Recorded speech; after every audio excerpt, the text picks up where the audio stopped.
Hello there. I am kicking off a special series for this year to address the monumental challenges that have been facing us, and especially facing leaders of this year. Addressing diversity seems like an appropriate place to start, since many of the inquiries that I've been receiving as of late have been around that effort. In the 1990s, diversity was the cool buzzword to have on the wall of many companies, on the paintings in offices, or perhaps even as a principled value on the careers page of many company websites. In the early 20s, that continued to echo that same sentiment within that year. But the commitment that was originally ignited seemed to dwindle a bit. Perhaps the need did not seem as apparent anymore. After all, there was the increase, regardless of the size, of faces that looked different from the majority. Diversity began to morph into a broader requirement that no longer meant expanding the opportunities and representation of the community customer base, or even of those who were traditionally exploited and alienated as initially intended. It began to mean differences in general. If we have people who are all different in some way, we're representing diversity, are we not? We have introverts, we have extroverts, we have the innovators as well as the producers, we have the left-handed and the right-handed, and if we are really bold, we will even focus on gender diversity, bringing in more females. However, racial diversity became something passé, as inappropriate to bring it up as when it initially became a very important goal. Only decades prior, it was a priority, and only decades later, it became out of fashion. And you better not dare speak of racism, because if you are so lucky to be one of the selected few to get let in, you certainly did not want to risk that access. Now comes a time when we are all humbled. The United States is humbled, and dare I say, the world has been humbled. The egregious, painstaking, and monstrous pandemic, also known as COVID-19, has given everyone, all of us, a grand spanking. Regardless of your privileged position, it has everyone searching for the steering wheel, the continuous drive to regain what we perceived as control. On the best days, we even aim to grasp an intimate purpose for our lives. While our wounds were still open, some may have perceived theirs as healing or being healed, and others with gashes wide open. George Floyd happens.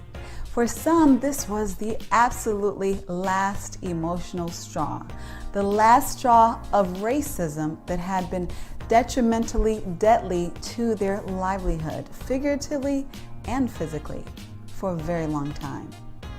And for others, it was the last straw because they were already against the wall due to the lasting damage of this pandemic and other environmental conditions.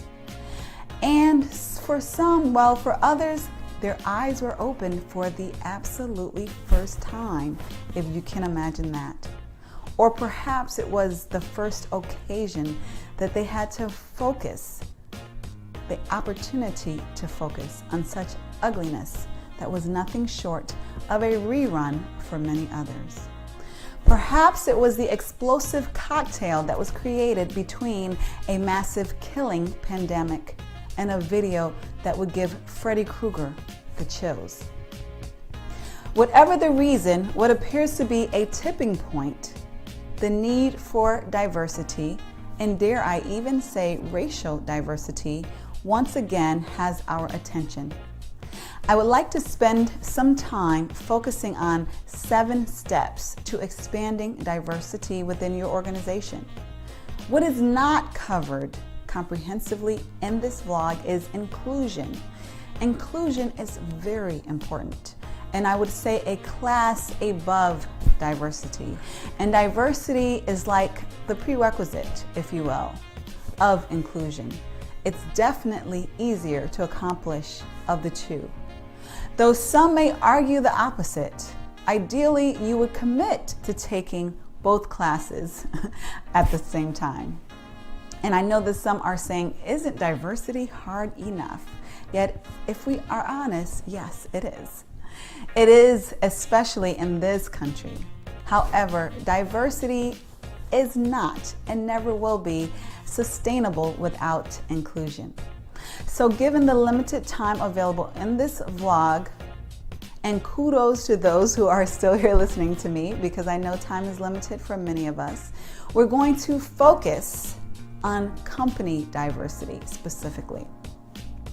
So step number one in achieving diversity for your organization is acknowledging that you don't know what you don't know.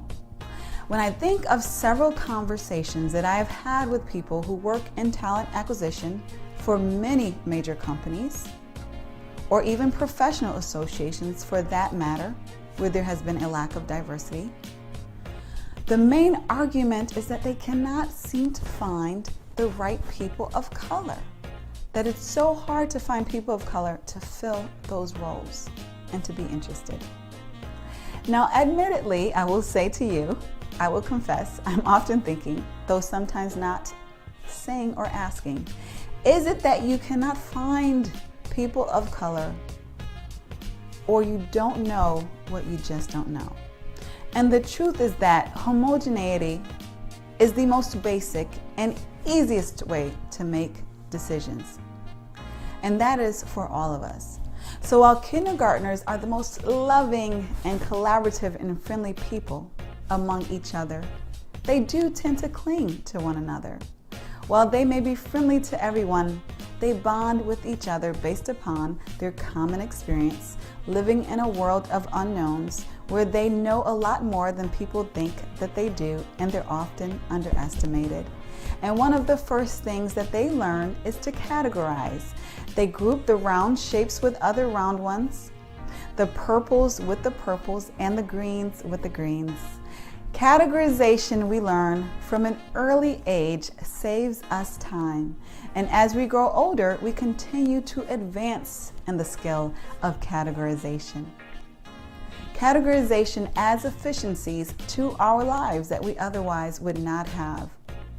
I personally have coded my closet based upon occasion, based upon the color of the material. And even when we are found of people who are not like ourselves, most of us, if we're honest, we tend to categorize. Since kindergarten, we have gravitated to those like us because it is more comfortable. And that is what we tend to do, categorize. Given that, considering the context in which we live, and I know that many people reading this blog or listening to this vlog are not in the United States. And I'm specifically referencing the United States and other countries that have been developed based upon economic racism for their foundation, and of course subsequent racial disparities. So in this context, obviously that is expounded.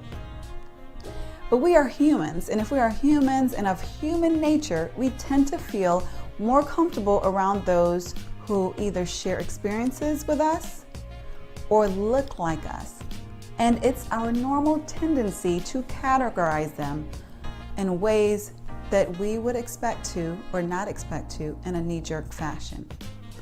And so this knee-jerk reaction, of categorization also is the way that we will typically hire those who are like ourselves.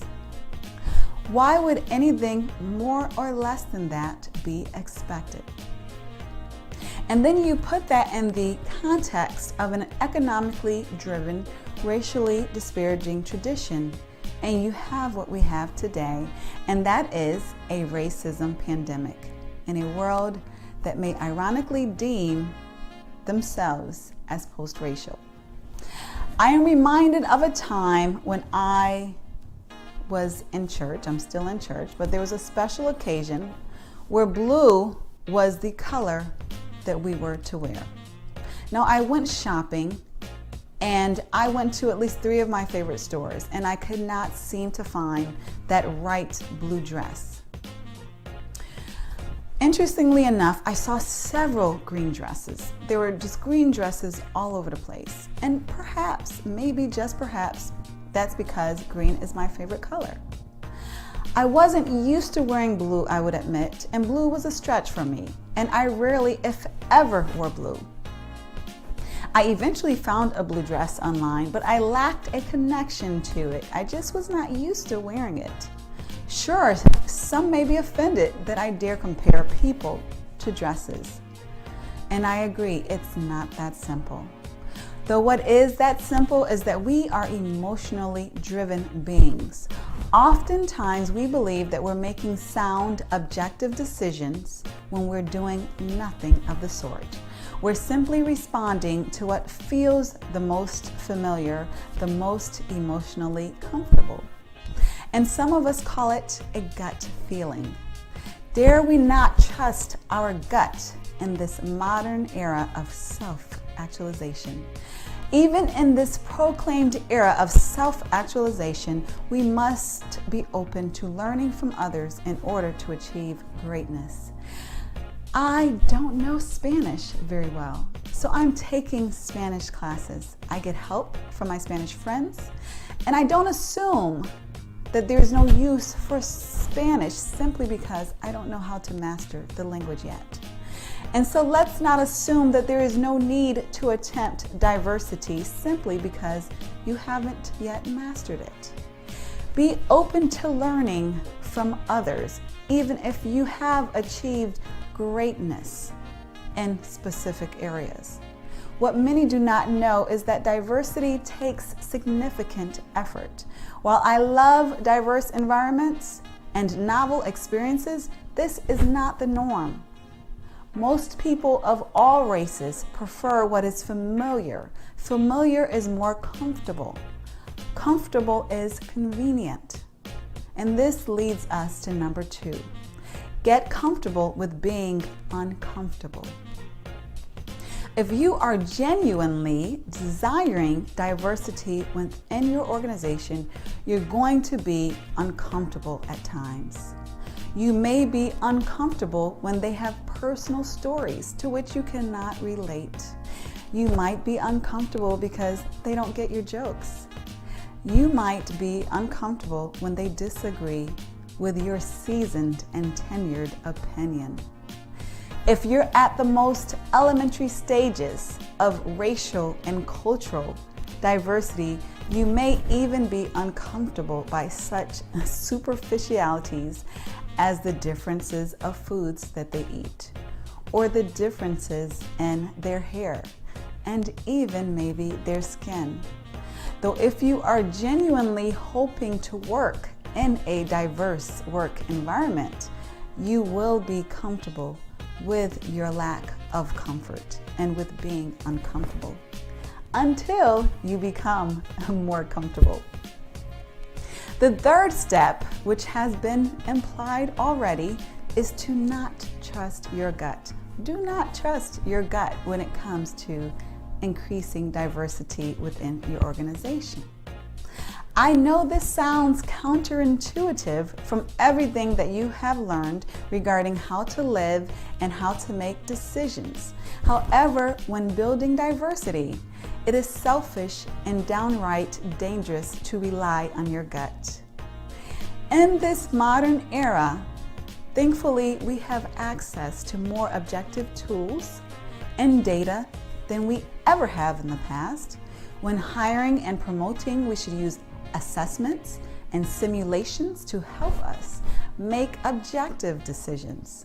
Such tools help us to analyze the quality of talent that is not subjectively based, but based on relative subject matter expertise and performance ability. Now let's get to step number 4. And step number 4 is knowing your community. Know your community base because it is important for 2 reasons. Firstly, the more that you know your community base, the more knowledgeable that you will be in finding and attaining diverse talent that is not far away. Quite conveniently, a community base can conceivably be global at this point in our modern era. This is most commonly found among higher level positions that typically include searches that will pay, will reimburse, will sponsor relocation globally even. The second important reason that you want to be intimate and know your community base is because every organization should be an asset to their community. Not just a taker, but an asset. So if you're familiar with the community, if you're familiar with the inhabitants of the city in which your organization resides, then it will be difficult to understand it will be difficult for you to not understand how your community needs your service. And it will be easier for you to understand how you can ultimately serve your community. Knowing your community base will help you not only to better your community, it will help you to know the diverse representation that exists within it for your organization, to tap into it, to obtain diverse talent that exists right there underneath your nose. Now, step number 5 is to know your customer base. Now, I know this is common knowledge in marketing, but oftentimes some organizations still tend to ignore what their company base is composed of. Many organizations have taken advantage of researching their customer base, but if you have not, I encourage you to do so.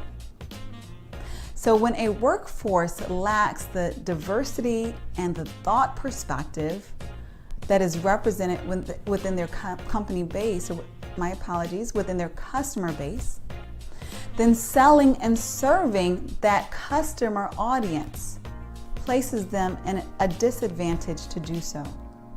So it's important to know your customer base, because then you will know how to best serve and attract and continuously attract those who are interested in what you have to offer. Step number 6 is to make diversity a priority. Yes, if you're reading this, you have an intention of increasing diversity within your organization, hopefully. But it's not only important to have an intention to increase diversity, it's important to make it a priority. Why is this important? Because as we know, most of our days are fully occupied. They're busy. We're rushing to make deadlines, working positively toward various goals, and placing effort based upon the priorities, yes, the priorities of our organization. So there are some things that we will never get to, even though they're on our list. There is never a time when we get to do everything that we want to do, but we focus on what is prioritized at the highest by our leadership. We ensure that diversity is a priority by setting direct goals tied to it. In many areas of talent and HR especially, we want to move more qualitative to more non-numerical, sophisticated ways of measuring performance. However, quantitative measurement is needed when there is a lack of sophistication to do otherwise. And for most organizations, such sophistication regarding diversity just is not there. And so we still need to quantitatively measure the diversity progress. Also, dare I say, quantitative data is still king among most C-suite layers of top organizations. If diversity is a priority, then it will be measured. What is a priority is measured, and as we all know, what gets measured is what gets done. For example, in talent acquisition, are recruiters rewarded or evaluated based upon how highly they're providing diverse represented slates? Are there staff members with significant ties to underrepresented communities on the decision-making panels? Are leaders requiring a diverse representation of interviews when they are hiring? Are there active promotions and active sponsorship and mentor opportunities and programs for underrepresented groups? This helps to expand diversity, especially among the higher ranks of the organizations. And step number 7 is to be consistent. As Coach John Wooden once said, character is measured by what we do when no one else is looking. So if diversity is a real goal of your organization, then you want to institutionalize those practices far beyond what is publicly visible. But you want to communicate to your team, to your organization, that diversity is an important value of your organization. The best way to institutionalize diverse efforts is to make it a part of your traditional dashboards.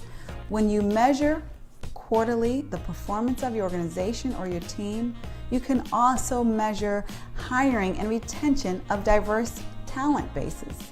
In addition to lag measures, you can also use lead measures that proactively link efforts to diverse outcomes, including recruitment and internal inclusion efforts. If you find this information interesting or helpful, I have a big ask for you, and that is to please share it with others, because I know that there are some people who are genuinely struggling with diversity, and I want this to be a help with them. So share with those, especially those leaders who you believe would benefit from this information, and have a phenomenal day.